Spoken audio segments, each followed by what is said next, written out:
Pertanyaannya, apakah SBY beneran pensiun dari politik setelah lengser dari presiden? Tahun 2013, ketika masa jabatan Presiden SBY hampir habis, beliau justru naik pangkat. Atau justru turun pangkat ya, dari presiden jadi ketua umum Partai Demokrat. Yang menarik, Jokowi baru selesai 1 periode. Ya, 1 periode pasca jadi presiden. Udah disuruh pensiun total dari politik. Padahal Bu Mega 2 dekade setelah lengser masih jadi ketum. SBY 6 tahun setelah turun pun masih pegang kendali partai. Tapi giliran Jokowi langsung ditanya, kenapa nggak istirahat aja Pak? Jadi pertanyaannya bukan, Jokowi mau pensiun nggak sih? Tapi, kenapa kalian panik banget kalau Pak Jokowi nggak pensiun? Jokowi nggak pernah bilang mau jadi presiden seumur hidup. Tapi dia juga nggak janji bakal pensiun cuma biar elit lain bisa tidur nyenyak. Pemirsa, pernah dengar istilah kalau tak bisa bersaing, lebih baik singkirkan? Dalam politik, kadang perang dingin justru terasa dari nada suara yang paling halus. Contohnya saran dari Ahmad Sahroni, bendahara Nasdem yang dengan sopan mengatakan, Pak Jokowi sebaiknya pensiun dan hidup tenang seperti Pak SBY. Gitu katanya. Kedengarannya bijak ya. Tapi kadang yang terdengar bijak bisa jadi cuma bungkus buat racikan strategi politik yang rasanya pahit. Karena kalau kita kulik sejarah dan teori politik modern, sepertinya ini bukan nasihat, tapi peringatan halus ala orang yang takut dikejar dari belakang. Pertanyaannya, apakah SBY beneran pensiun dari politik setelah lengser dari presiden? Tahun 2013, ketika masa jabatan Presiden SBY hampir habis, beliau justru naik pangkat. Atau justru turun pangkat ya, dari presiden jadi ketua umum Partai Demokrat. Dan itu bukan sebentar. SBY menjabat dari 2013 sampai 2020. Lebih kurang 6 tahun setelah lengser, beliau tetap jadi nakoda partai. Bahkan setelah itu, tongkat stafetnya diberikan ke anaknya, Agus Harimurti Yudhoyono, atau yang lebih dikenal dengan AHY. Ibarat kerajaan, dari raja turun ke pangeran. Bukan karena dipilih rakyat, tapi karena partai setuju. AHY juga langsung diusung ke Pilkada Jakarta 2017, tapi kalah. Sekarang AHY menjabat Menteri Koordinator Bidang Infrastruktur dan Pembangunan Kewilayahan. Dan adiknya, Edi Baskoro Yudhoyono, masih nyaman duduk di DPR, ketua fraksi pula. Jelas, ini bukan pensiun spiritual ala petapa di lereng gunung. Ini lebih kayak cuti sementara dari kekuasaan langsung, tapi tetap main di belakang layar. Dalam bahasa Max Weber, ini perpindahan dari legitimate rational authority ke charismatic traditional authority. Alias tak menjabat lagi, tapi tetap punya pengaruh karena nama dan warisan politik. Dan ini bukan dosa. Dari Merkel sampai Mahathir, mantan pemimpin itu ya main terus. Karena politik itu tidak mengenal pensiun, tapi mengenal warisan politik, pengaruh, dan koneksi. Kalau kita mau bahas soal pensiun dari politik, rekor nasional bukan SBY, tapi Bu Mega. Coba kita hitung bareng. Jadi presiden tahun 2001, selesai tahun 2004. Sejak lengser dari presiden, beliau sudah lebih dari 20 tahun memimpin PDIP. Kalau ditotal sejak memimpin PDI sejak tahun 93, sudah sekitar 32 tahun menjadi ketua umum. Tanpa jeda, tanpa regenerasi. Kongres partai cuma buat formalitas. Lawan debat nggak ada. Saking lamanya Bu Mega jadi ketum, banyak kader muda PDIP yang bahkan lahir pas beliau sudah menjabat.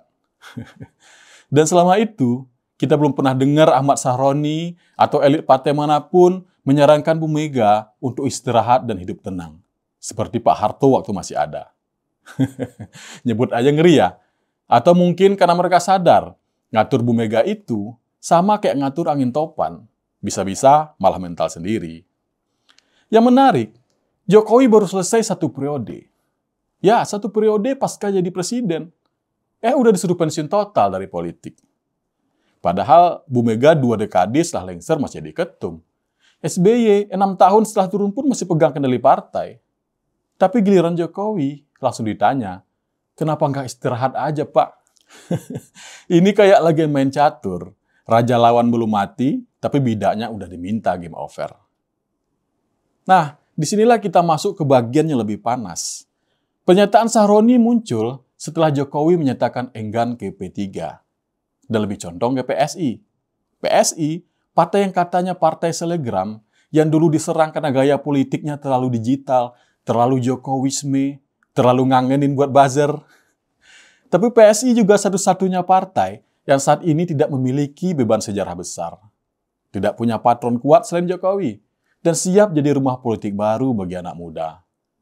Kalau Jokowi benar-benar gabung ke PSI, atau bahkan jadi ketua umum, bayangkan dampaknya. Partai kecil bisa langsung jadi besar. Peta politik bisa berubah total. Dan Nasdem boleh jadi kehilangan magnet di tengah-tengah.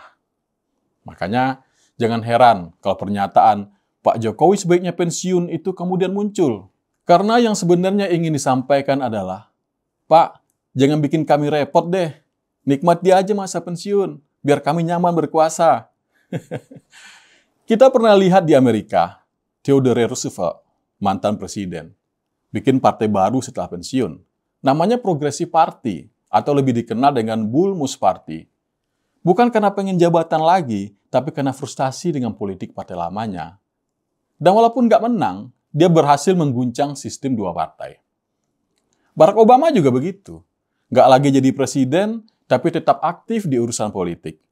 Mulai dari pendirian Obama Foundation hingga endorsement di Pilpres 2020 yang membuat Biden akhirnya menang lawan Trump. Artinya, jadi mantan presiden bukan berarti jadi mantan politisi. Karena demokrasi yang sehat justru tumbuh dari kompetisi yang dewasa, bukan eliminasi yang halus. Kita bisa lihat sejarah nasional kita. Gus Dur dilengsarkan, tapi tetap jadi moral force di NU. Amin Rais dikalahkan di PAN, lalu bikin Partai Umat. Bu Mega tak lagi presiden, tapi masih jadi pusat orbit PDIP. Bahkan Tri Sutrisno sudah wapres zaman Orde Baru, tapi hari ini masih ingin memakzulkan Gibran. Semua itu menunjukkan satu hal. Politik itu bukan masa jabatan, tapi jalan hidup. Bagi sebagian orang, politik bukan cuma alat, tapi panggilan. Dan Jokowi, suka atau tidak, masih punya panggilan itu. Mari kita jujur, pernyataan Sahroni bukan sekedar nasihat santun, tapi strategi pengamanan. PSI bisa jadi rumah baru kekuasaan, dan itu bikin banyak orang nggak bisa tidur nyenyak. Karena kalau Jokowi gabung, PSI bisa tumbuh. Dan kalau PSI tumbuh, partai-partai mapan bisa kehilangan dominasi. Apalagi PSI sekarang kayak warung kopi kecil yang baru dapat investor gede. Orang-orang mulai deg-degan. Takut kalau nanti yang ngopi di sana justru pemilih muda yang sebelumnya cuek. Jadi pertanyaannya bukan, Jokowi mau pensiun nggak sih? Tapi, kenapa kalian panik banget kalau Pak Jokowi nggak pensiun? Jokowi nggak pernah bilang mau jadi presiden seumur hidup. Tapi dia juga nggak janji bakal pensiun cuma biar elit lain bisa tidur nyenyak. Dan seperti kata pepatah orang Jawa, sepi ing pamrih, rame ing gawe. Jokowi mungkin nggak banyak bicara, tapi langkahnya nggak pernah sembarangan. Dan ingat, kalau bara belum padam, jangan sok nyiram air. Bisa-bisa malah bikin api makin besar. Pemirsa, kata Bung Karno, jangan sekali-sekali meninggalkan sejarah. Tapi rupanya ada yang lebih takut ditinggalkan sejarah daripada berani menciptakan sejarah baru. Makanya mereka suruh Jokowi pensiun, biar jalan tetap mulus untuk mereka yang tak siap bersaing. Padahal yang harusnya pensiun bukan Jokowi, tapi ketakutan mereka sendiri. Mari buka mata, buka hati, dan gunakan nalar. Saya Beni Iniatullah, sampai jumpa.